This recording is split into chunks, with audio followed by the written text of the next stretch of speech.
संगम में बहती लाल गंगा, योगी का दामन होता गंदा, मोहन भागवत हो जाते मौन, देश जाता टूट, मदरसे में रचा तूफानी प्लान।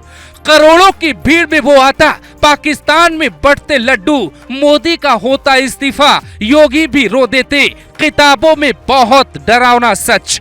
बुलडोजर की आंख में तपता, भारत की जमीन पर पाकिस्तानी मदरसा, योगी ने शुरू किया ऐसा इलाज, 7 पुश्ते करेंगी याद। हमारा मकसद भारत की जनता को डराना नहीं, बल्कि आंख खोलना है। महाकुंभ से पहले प्रयागराज में यूपी पुलिस को ऐसी पाकिस्तानी कुंडली मिली है, जिसकी सच्चाई सुनकर योगी की रातों की नींद उड़ गई है। एक एक सबूत, एक एक दावा आपके होश उड़ा देंगे। पाकिस्तान कश्मीर में जो कर रहा है वो सिर्फ एक नमूना भर हो जाता। प्रयागराज में इतने इंसानों का शरीर जमीन पर होता, कई दिन गिनने में लग जाते। ये सब यूपी में हो रहा था, जिस संगम में आप डुबकी लगाकर मां गंगा से आशीर्वाद लेने वाले हैं, उसी गंगा में कुछ लोग लाल रंग घोलने की तैयारी में थे। प्रयागराज के जिस मदरसे में नकली नोट छापने की मशीन मिली, उसका सच तो बहुत बड़ा है। कई किताबें मिली हैं, किताबों में आरएसएस को मिटाने का प्लान है। किताबों में लिखा था आरएसएस को शांत करते हैं, फिर हिंदुस्तान को कुछ सेकंड में हिला देंगे। 28 अगस्त के दिन पुलिस को एक छोटी सी लीड मिलती है। कोई एक आम व्यक्ति कॉल करता है, कंट्रोल रूम यूपी पुलिस, एक मदरसे में नकली नोट छप रहा है, कई लोग हैं, कुछ गड़बड़ है। इस छोटी सी लीड के बाद आईबी और यूपी पुलिस ने छापा मारा। पहले चैप्टर में ऐसा लगता है सिर्फ काली कमाई के मकसद से नोट छापने की मशीन लगाई गई थी, लेकिन जब दूसरा चैप्टर खुला तो फिर ऐसे खुलासे हुए कि खुद डीजीपी प्रशांत कुमार, सिंघम आईपीएस अमिताभ यश और एटीएस के कमांडोज के साथ सीएम योगी को भी यकीन नहीं होता। इस एक छोटे से मदरसे में इंडिया के कई राज्यों के बदले का भाव रखने वालों को जोड़ा गया। फोन पे जानकारी मिलने के बाद प्रयागराज पुलिस ने मुखबिर लगाई। सिविल लाइंस के बस स्टैंड के पास इनको पकड़ा गया, फिर नेटवर्क का खुलासा किया। मदरसे का कार्यवाहक प्रिंसिपल मोहम्मद तफसीरुल और मास्टरमाइंड जाहिर खान का प्लान ऐसा था, बड़े बड़े विद्वान हिल जाते। आप हमेशा पूछते हैं ना मदरसे में क्या पढ़ाई होती है, तो सुनिए पूरा सच।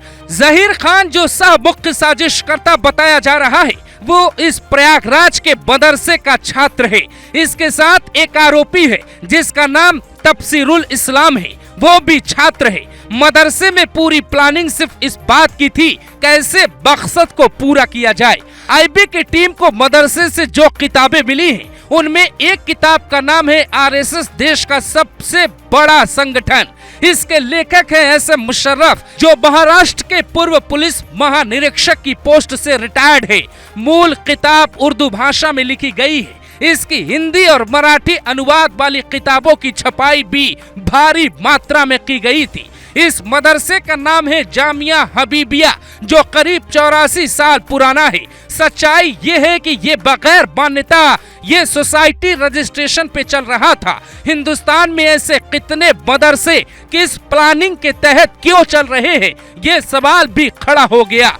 मदरसे की पहली मंजिल पर एक कमरे में 100 के नकली नोट छापे जा रहे थे। मास्टरमाइंड जहीर खान, मौलवी तफसीरुल और 2 आरोपियों को गिरफ्तार किया गया। पुलिस ने मदरसे के मैनेजर शाहिद से भी लंबी पूछताछ की। पूछताछ के दौरान उसने वो कहानी कबूली जो हमारे आपके लिए ठीक नहीं है। उधर तफसीरुल के पकड़े जाने के बाद से उसके परिवार के कई सदस्य घर से गायब क्यों हैं?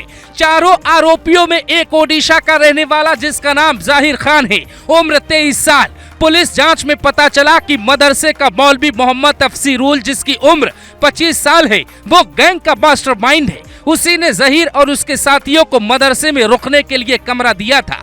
मोहम्मद अफजल, जिसकी उम्र 18 साल है, वो मोहम्मद शाहिद, जो सिर्फ 18 साल का है, मिलकर मार्केट में नोट खपाने का काम करते थे।